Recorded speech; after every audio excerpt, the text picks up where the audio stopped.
हमारे पूर्वज अशिक्षित थे और हमारे धर्मगुरु एक संस्कृत भाषा जाने थे और हमारे सभी सदग्रंथ संस्कृत भाषा में लिपिबद्ध थे।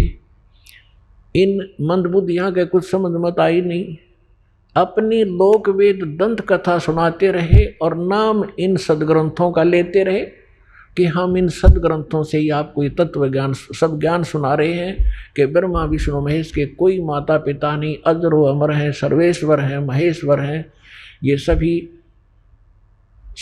ब्रह्मांडों के रचनहार यही हैं, सबको सर्वेश्वर यही है।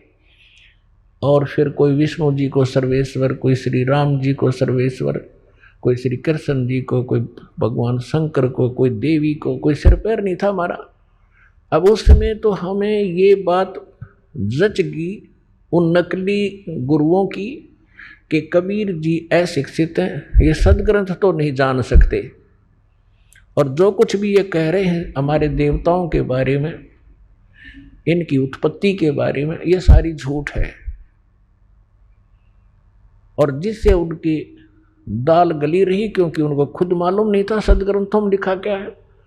अपने आत्माओं, यदि परमात्मा 600 वर्ष पहले ये ज्ञान नहीं लिपिबद्ध करवा के जाते तो आज हम भगवान नहीं पहचान सकते थे। अब देखो, जिसको अशिक्षित कहें, संस्कृत भाषा जानता नहीं, यदि परमात्मा किसी अन्य वर्ण में आ जाते, ब्राह्मण वर्ण में संस्कृत पढ़ लेते, तो आज एक और डिफिकल्टी पैदा हो जाती कि भाई ब्राह्मण था, इसका समझ में आ गए होंगे सदग्रंथ, और अनमान्य नहीं, और लोग और ब्राह्मणों को समझ में नहीं आई, तो इसलिए इसने सदग्रंथों की जानकारी थी। तो परमात्मा तो अशिक्षित थे इन्हीं के शब्दों में, लेकिन वो अशिक्षित नहीं, वो विद्वान थे। और यजुर्वेद अध्याय नंबर 40 के श्लोक नंबर 11, 12, 13 में कहा है कि वो तत्वदर्शी संत ही बताएगा विद्वान और अविद्वान की परिभाषा। एक कोई तो जिसने अक्षर ज्ञान हो गया उसको विद्वान कह देते हैं, जिसको अक्षर ज्ञान नहीं है उसको अविद्वान कहते हैं, लेकिन विद्वान और अविद्वान की परिभाषा वो तत्वदर्शी संत बताओगा। तो पुण्यात्माओं, ये संस्कृत भाषा ने जान कर महर्षि पाक रहे थे, विद्वान पक गए थे, और कख पता नहीं था कि एक भाषा से विद्वान होते हैं। अध्यात्म मार्ग के अंदर अध्यात्म ज्ञान से विद्वान होते हैं, भाषा कोई भी हो।